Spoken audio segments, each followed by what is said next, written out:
Good afternoon, it's me again, Shani, and welcome back to our YouTube channel, This is the first time that I'll be trying this kind of stuff mo ka na makikolaborate sa isa ka tao. Tao dyan siya guys, real talk.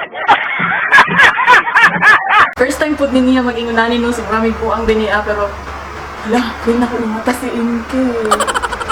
Pero anyways, karong hapon, na ako'y special guest. I have here one of my very best friends. Her name is Rhea Jean Pardillo. So, first time na lang mo pareho magsabay sa isa ka video ngayon anin no. Maraming artista dito. Char. Yes. Na ang among buhaton karon is mag-makeup daw me. Ako daw mag-makeup sa iya. Kaya ni siya. Anahala kang kaya na ko ha. Kaya yan. First time ako mag-makeup sa laing tao ron. Kumonda na ako ni siya Barbie. Sando. Sige daw. Tingnan na to. So challenge accepted. Bukan pag-ipon kuan, hindi ka susunod. Ano siya na? So, keep on watching guys. And wish me luck. Ano? Gusto mo siya kagwapa ka. May love si Batoy. May love sa mukha. Shout out, Batoy! I love you daw. Ay, wala dyan ko anik-anik sa kong nawong kurong mo. Kita kayo mga kabugasan na to, pero out ko. Pero na. Ah, ito lang ba? Ito lang, ito. Ito mo, ate Rafi.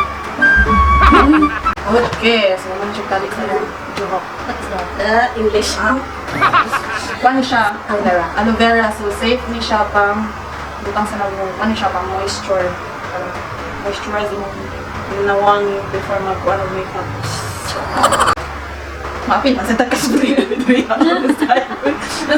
electric pan.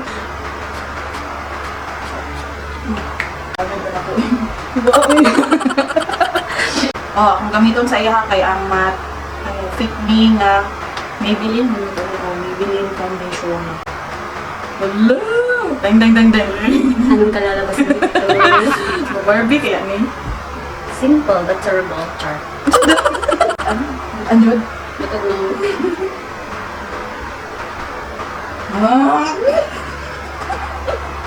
Wala magagahi.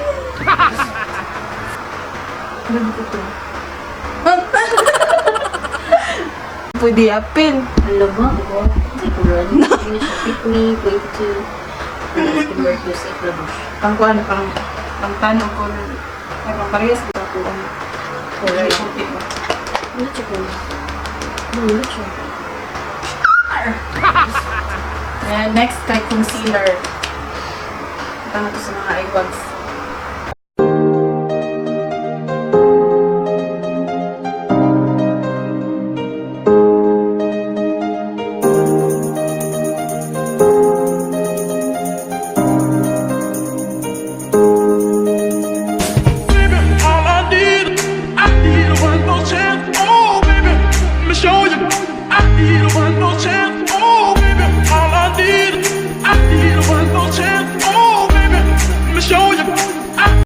Lane siya.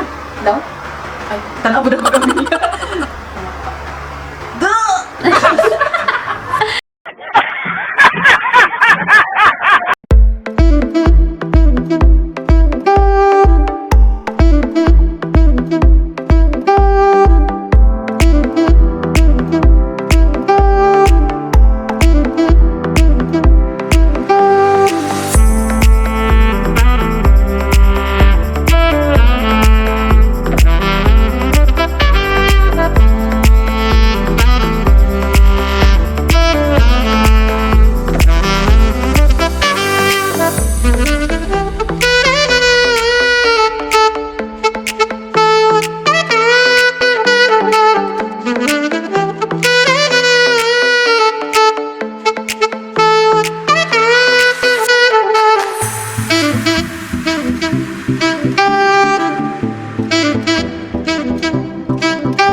Is to divorce? Divorce ko, hindi.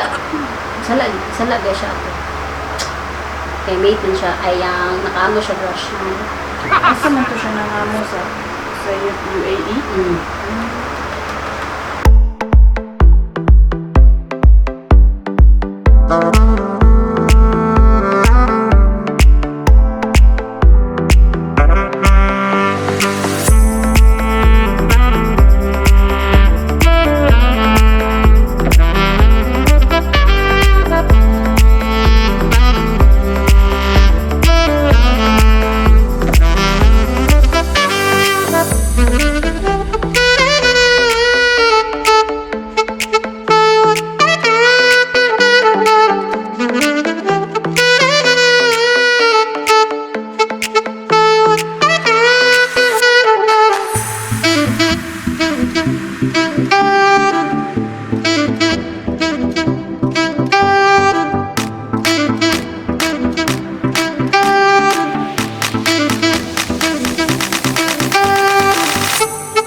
One semester later. There's a lot on your skin.